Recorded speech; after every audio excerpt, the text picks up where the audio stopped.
কথা যখন দিয়েছি একসাথে লাদাখ যাব, সেই কথা তো আমি রাখবই। অসুস্থতার কারণে একটু দেরি হলেও আবার লাদাখের নতুন ব্লগ নিয়ে চলে এসেছি।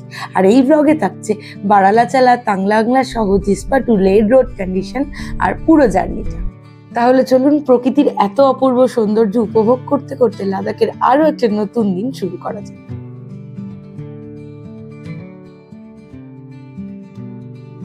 Good morning from Jispa. আমি বিট্টু বলছি, চলে এসেছি লাদাখ সিরিজের আরো একটা নতুন এপিসোড নিয়ে। সবাই কেমন আছেন? আশা করি সবাই বিন্দাস আছেন, আর বিট্টু বলছি সাথে আছেন। তাহলে চলুন আজকের এপিসোডটা এখান থেকে শুরু করছি। লাদাখ ভ্রমণের আরো একটা নতুন দিন। সকাল সকাল ঘুম থেকে উঠে পড়েছি। এখন বাজে 6:30 থেকে 7টা। এমনি সময় আমি বাড়িতে থাকলে কিন্তু এত সকালে জীবনে উঠি না, কিন্তু পাহাড়ের নিয়মই তাই। সকালবেলা ঘুম থেকে না উঠলে এত সুন্দর ওয়েদারটা মিস করে যাওয়া যায়। এই যে ফার্স্টের ট্রেনটাতেই আমরা রয়েছি, ওই ওপরে আবার সুন্দর স্নো পড়ে গেছে। এই নদীর ধারটায় দাঁড়িয়ে রয়েছি, এত সুন্দর হাওয়া দিচ্ছে। এমনি আমি শীতকাতুরে হলেও পাহাড়ে কিন্তু খুব একটা ঠান্ডা আমার লাগে না।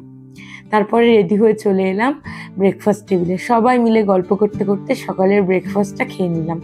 এবার আমরা যাব জিসপার লোকাল সাইট সিনে।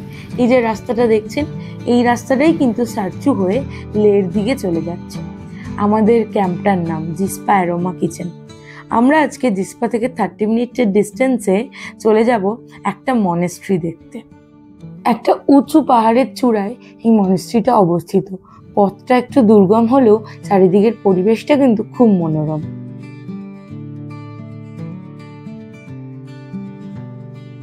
লোকাল লোকজনেদের মতে এই মনেস্ট্রি নাকি খুব জাগ্রত।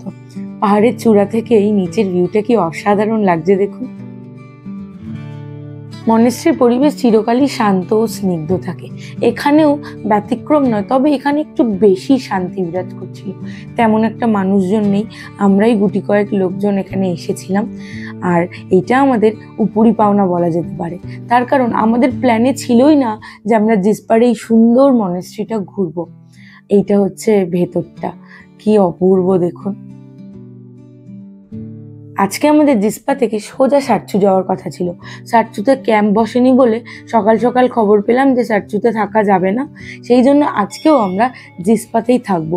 কিন্তু কি করি সারা দিনটা, ওই জন্য কাস্টমাইজভাবে এই মনেস্ট্রির প্ল্যানটা করা হলো। এইটাই হচ্ছে লাদাখ, কোনো কিছুই প্রেডিক্ট করা যায় না, কখন যে প্ল্যান চেঞ্জ হয়ে যায়।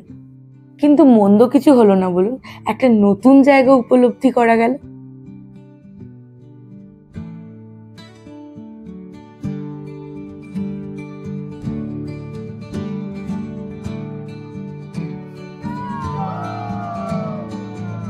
সবাই মিলে হই হই করতে করতে দিনটা দারুণ কাটালাম। আর এই মানুষগুলোকে চিনি না বটে, কিন্তু থাকতে থাকতে কেমন যেন একটা আত্মীয়র মতো হয়ে গেছি আমরা। আর লাদাখ ট্রিপ মানে কিন্তু সারাদিন ছুটোছুটি, অনেকটা করে জার্নি, তার মধ্যে এরকম একটা রেস্ট ডে, রিল্যাক্স ডে আমরা পেয়ে যাব এটা ভাবতে পারিনি। মানে যা হয় ভালোর জন্যই হয়। তার মধ্যে এত সুন্দর একটা পরিবেশ আমরা উপভোগ করতে পারলাম। মনেস্ট্রি থেকে ফিরে আমরা দুপুরের লাঞ্চ সেরে সোজা চলে এলাম চন্দ্রভাগার তীরে। মানে একদম চন্দ্রভাগা নদীকে কাছ থেকে উপলব্ধি করলাম। এখন ওই 6:30 7টা মতো বাজে। নদীর তীরে সবাই মিলে গল্প করতে করতেই আজকের দিনটা খুব সুন্দর করে কাটিয়ে দিলাম।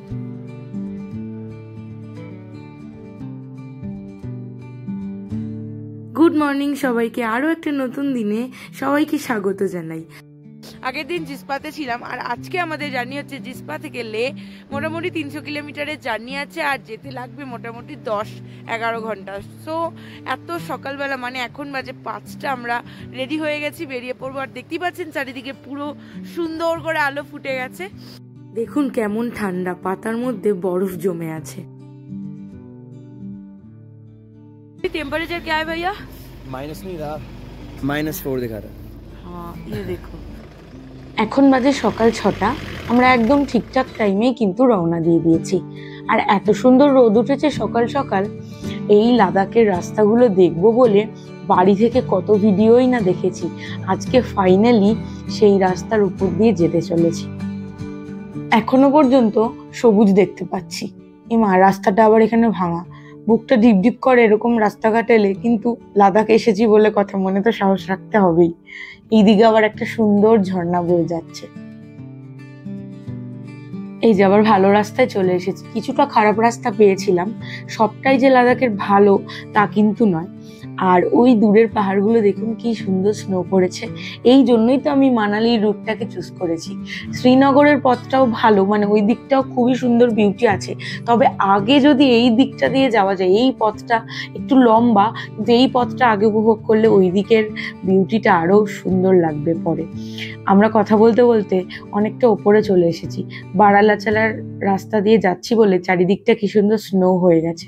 এইখানে আবার দেখুন রাস্তাই নেই, কি রিস্ক নিয়ে এই গাড়িটা আসছে। আর আমাদের গাড়িটা না একদম পাহাড়ের ঢালে দাঁড়িয়ে রয়েছে। শুধু বাবা লোকনাথকে ডাকছি, কি করব।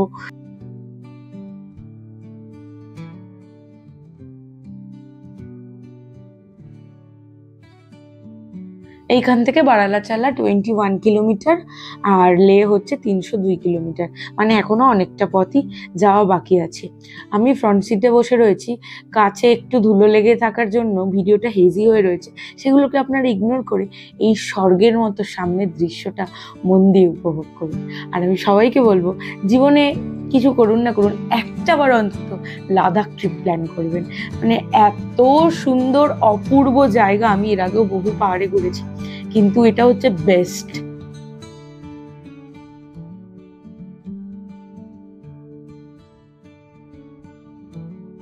আজকে আমরা অনেকগুলো পাসেস কভার করব, যেগুলো একেবারে টপ লাদাখের বলা যেতে পারে।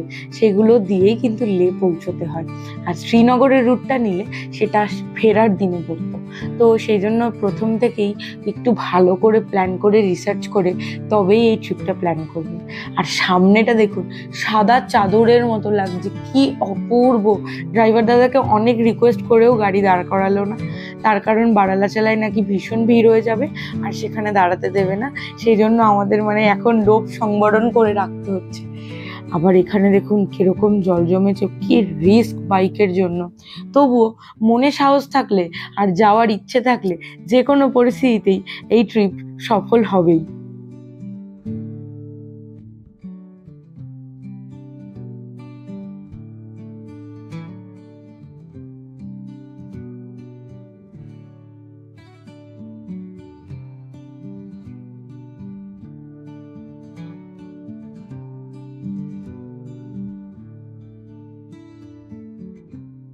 চলে এসেছি, দুপাশে সাদা চাদরে ঘেরা। আর এখান থেকে গাড়ি পার্কিং শুরু, দেখেছেন কিরকম ভিড়। ঝটপট নেমে পড়ি, চলুন।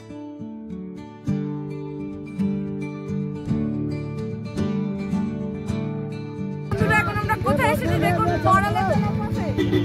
আর এই দেখুন এই লোকেশন পুরো আজকে একদম ফ্রেশ বরফ পড়েছে, প্রচন্ড ঠান্ডা, এখানে বেশিক্ষণ দাঁড়াতে দিচ্ছে না। তো চটপট আমাদের লোকেশনটা একবার আপনাদের দেখি।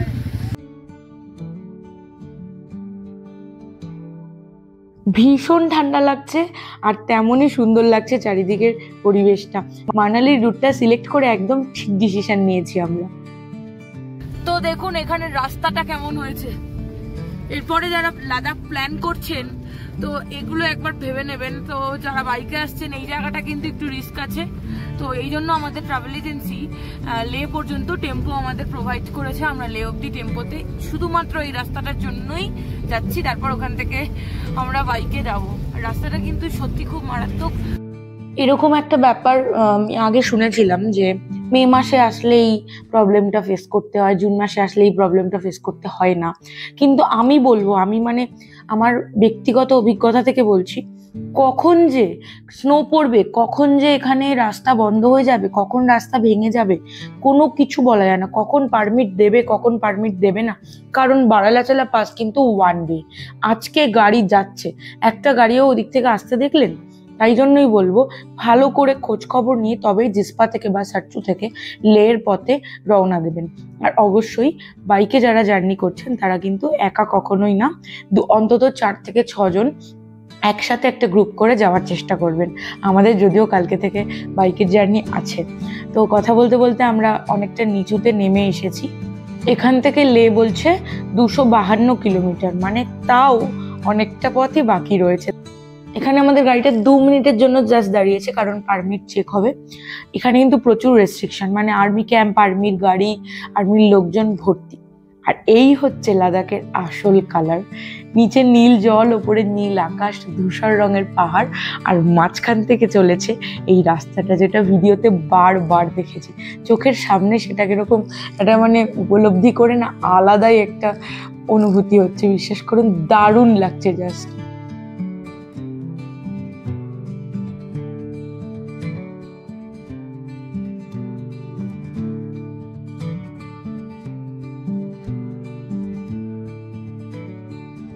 চারিদিকটা পুরো ছবির মতো লাগছে, তাই না? একটু ভালো করে চেয়ে থাকলে স্নো লেপার্ডেরও দেখা মিলতে পারে। পাহাড়ের একদম দূর পর্যন্ত দেখা যাচ্ছে। দেখুন, এমন ওয়েদার পাওয়া কিন্তু ভাগ্যের ব্যাপার। যাই হোক, আমরা কথা বলতে বলতে চলে এসেছি লাচুংলা পাসের কাছাকাছি। আর এই যে দাদা হাত নাড়ছে, উনি আমাদের ড্রাইভার দাদা।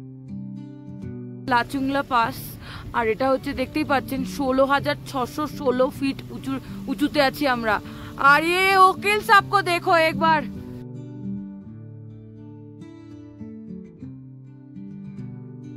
দেখতে দেখতে দুটো হাইয়েস্ট পাস আমরা কভার করে ফেললাম, বারালাচালা আর লাচুংলা। কখনো ভাবিনি মানে এতটা ভালো জায়গা, এতটা উঁচুতে এসে মানে কোনো শরীর খারাপ ছাড়া এত সুন্দর নির্বিঘ্নে জার্নি করতে পারবো আর ট্রিপটার মজা নিতে পারবো। তো অনেকটা পথ চলে আসার পর আমরা লাঞ্চের জন্য একটু দাঁড়িয়েছি একটা দোকান থেকে। কি সুন্দর সাজানো গোছানো দোকানটা দেখুন। হ্যালো, হাই, নমস্কার। আমরা এই যে লাঞ্চে ভাত, সবজি, ডাল আর একটা ডিম ভাজা মোটামুটি রিজনেবল প্রাইসের মধ্যেই খুব সুন্দরভাবে খাওয়া দাওয়া করে আন্টির কাছ থেকে বিদায় নিয়ে বেরিয়ে পড়লাম আবার আমাদের গন্তব্যের উদ্দেশ্যে। আর সেই মাখনের মতো রাস্তা দিয়ে আবারও আমরা চলেছি। কালকের জন্য আমি সব থেকে বেশি এক্সাইটেড, কারণ কালকে থেকে আমরা বাইকে জার্নি করব।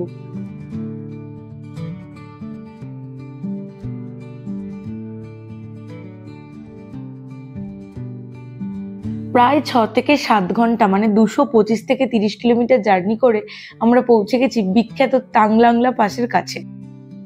এখন আমরা তাংলাংলা পাশে আছি, আর দেখুন এখানে কেমন বরফ পড়েছে। বরফগুলো দেখুন।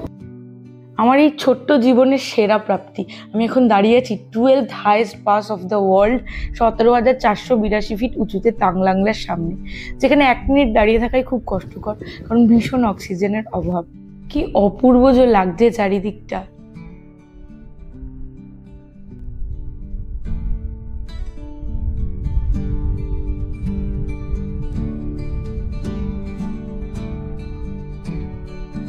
সময়টা অনেকটা লম্বা পেরিয়ে গেলেও চারিদিকটা মন্ত্রমুগ্ধের মতো দেখতে দেখতে জীবনের সব থেকে সেরা অনুভূতি নিয়ে দিনের আলো থাকতে থাকতেই পৌঁছে গেলাম লের হোটেলে। এখন বাজে 6টা, 6:30 মতো। আমরা কিন্তু আমাদের গন্তব্যে পৌঁছে গেছি। সৌরভ ওদিকে লাগেজগুলো নামাচ্ছে, ততক্ষণ চলুন আমি আপনাদের হোটেলটা একটু ঘুরিয়ে দেখাই।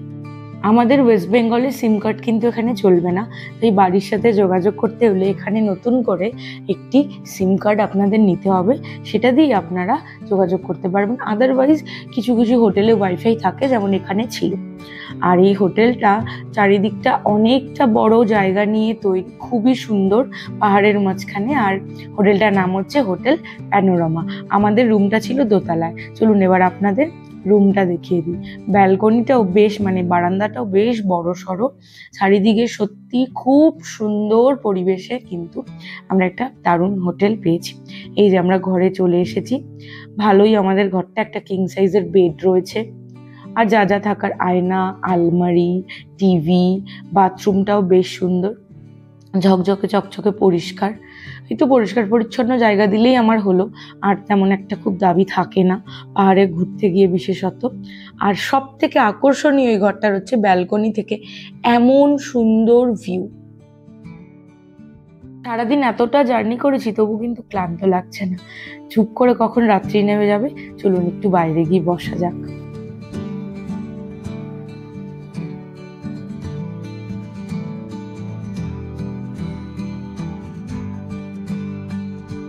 বাইরেটা বেশ সুন্দর হাওয়া দিচ্ছে। একটু পরেই আমরা ডিনার করে রেস্ট নিতে চলে যাব, তার কারণ কালকে একটা লম্বা জার্নি আছে, বাইক রাইড। তাহলে ওভারঅল দিনটা খুবই ভালো কাটলো বলুন। আমি এই হোটেলের ফোন নাম্বারটা ডেসক্রিপশনে দিয়ে দেবো, আপনারা যদি আসেন অবশ্যই যোগাযোগ করে নেবেন। তবে আর কি এখানেই ভিডিওটা শেষ করি। পরবর্তী লাদাখ সিরিজের ভিডিও নিয়ে আসছি খুব তাড়াতাড়ি। ততক্ষণ পর্যন্ত সবাই বিন্দাস থাকবেন, বিট্টু বলছির সাথে থাকবেন। আর আমার ভিডিওটা ভালো লেগেছে তো তাহলে প্লিজ একটা কমেন্ট, লাইক, শেয়ার, সাবস্ক্রাইব করে দেবেন। তাহলে আসি, টাটা।